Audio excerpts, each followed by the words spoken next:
Before we start this video, I just want to say, pardon my voice. I'm feeling a little bit under the weather. I'm very congested. I unfortunately contracted the virus and I'm recovering, but the show must go on, so let's get started. As film buffs, we've all felt the struggle of not being understood when it comes to certain behaviors. So today we bring to you 9 things only film buffs understand.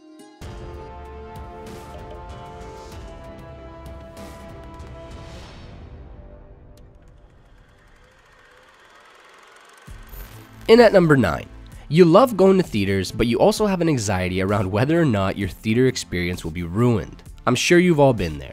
You're excited to see a movie you've been eagerly waiting for, only for the theater experience to be ruined by that one a-hole who decides to use their phone the whole time. You know what I'm talking about. But what ruins my theater experience more than anything else is having to sit next to someone who is the Cookie Monster equivalent of a popcorn eater. Not only do they crunch their popcorn bag every time they reach in to grab a piece, but they chew with their mouth open so loud that even during an IMAX viewing, you hear it through all the sound effects. Or that one person who decides to take off their shoes only to rest their stinky feet on the back of the chair next to you. Like, come on people, there's something called respect. There's something called movie theater etiquette.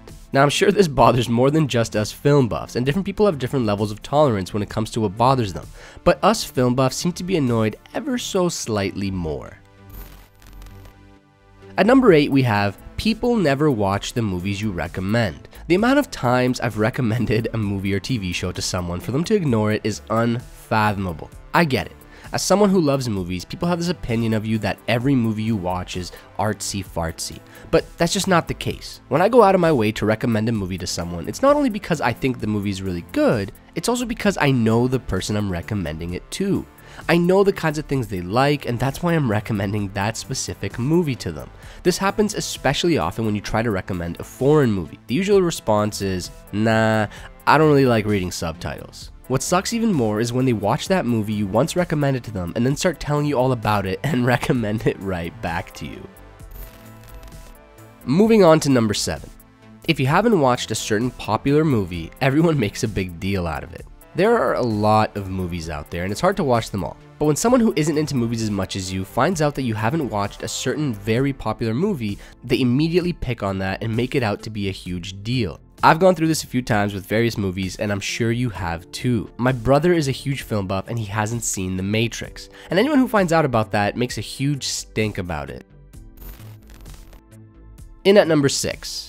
You question how much of a film buff you are when talking to some of your movie-loving friends. We all have that one friend who's into that specific type of film. Maybe it's foreign films or anime movies, and they know everything about that type of movie. When you talk to someone like that, you immediately begin to question if you're as big of a film junkie as you originally thought. Or maybe you're on the opposite side of that. You might be the one extremely interested in a certain type of genre or style of movie and watch everything related to that, but don't watch all types of movies, which causes you to question yourself. Am I really a film buff? At the end of the day, who cares? If you're watching this video and made it this far, then you must really love movies. And who cares if it's one genre or a variety of genre? You do you. As long as you're enjoying watching movies and have a passion for the art of film, keep on keeping on. Before we move on to number 5, I just want to say that if you like watching content related to movies and the film industry as a whole, make sure to subscribe to this channel for more great content. If you'd like to see a video on a certain topic, don't forget to leave a comment. I'll be sure to read it. Alright, moving on to number 5. You can't just enjoy watching a movie without thinking. You have to analyze it and form an opinion about it. As someone who considers himself a film buff, the moment I finish watching a movie, the first thing I do when watching it with someone else is ask them, what did you think? And try to spark a conversation about that movie.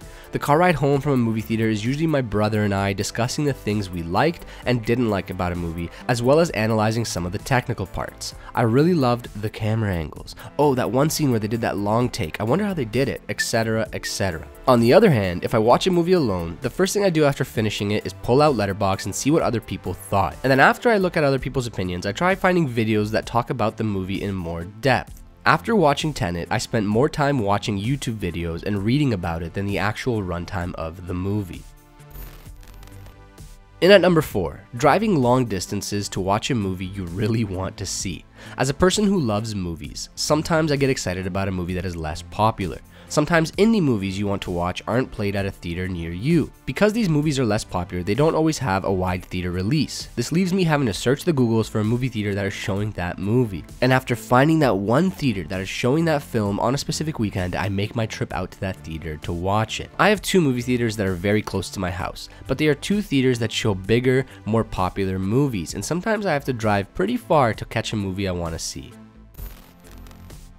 Moving on to number 3. No one has watched the movies you've seen. Like I mentioned earlier, I love talking about the movies I've watched with other people. The problem is that as a film buff, you most likely get really into the weeds with some of the movies you've seen, and not many people you actually know have watched the movies you've watched. This sucks because you don't really have anyone to talk to about the movies you've seen. You even debate on spoiling the movie for them just so you can talk about it, but you hold back just in case they will want to watch it in the future. On the other hand, you have a lot of resources these days to virtually discuss the movies you've seen with other people. Maybe a subreddit, a YouTube video's comment section, like this one, or on Letterboxd. And this brings us to number 2. You probably watch more videos and read more articles about movies than actually watching movies. I am 100% guilty of this. As I mentioned before, after finishing Tenet, I was watching YouTube videos and articles about it for probably 2 weeks after seeing it. But can you blame me though? There is so much to figure out about that movie. As a film buff, my movie experience doesn't end when the credits roll. I read up on the time period, the story, the characters if they're based on real life people, what the production was like, etc, etc. Sometimes I will leave a theater not really liking a movie as much, but after hours and hours of reading and watching videos about it, I come to understand and sometimes like it a lot more. That's what I love about films. It's what I love about being a self-proclaimed film buff. There is an entire community out there. You are part of a community of movie lovers that just like you most likely do the same thing. And in that giant community, there are sub-communities that talk about certain genres and even specific movies. That is honestly so awesome. And finally, in at number 1, being called a snob. As a movie lover, I have seen a lot of movies. I know what I like and what I don't like, and I don't always hesitate to voice my opinion. The problem is, the average person will look at that behavior as being pretentious. It's gone to the point that I don't even say I don't like a movie anymore. My scale goes from it's alright, which internally means I didn't really like it, to it's amazing, which means just that. I don't see this being much different than when people complain about an athlete's performance during a sporting event. It's not like you can do much better, but you still have an opinion and you'll voice your opinion when a team or a specific athlete underperforms. Maybe it's because movies are more subjective, and in general, if someone is watching a movie, they tend to at least somewhat like it. But here is a message to all film buffs out there. Don't trash other people's opinions. If you like or dislike a movie, don't put other people down for not agreeing with you. That is not okay. Let people enjoy what they want to enjoy, as long as it's not Jack and Jill. Anyways, thanks for watching. Let me know in the comments if you have other things that only film buffs understand. At the end of the day, this is just a fun list to make. I don't really get bothered by these things too much, except the obnoxiously loud popcorn eating. That one really hurts me. If you want to stay up to date on more great content related to movies and the film industry in general, make sure to subscribe. And until next time, have a good one.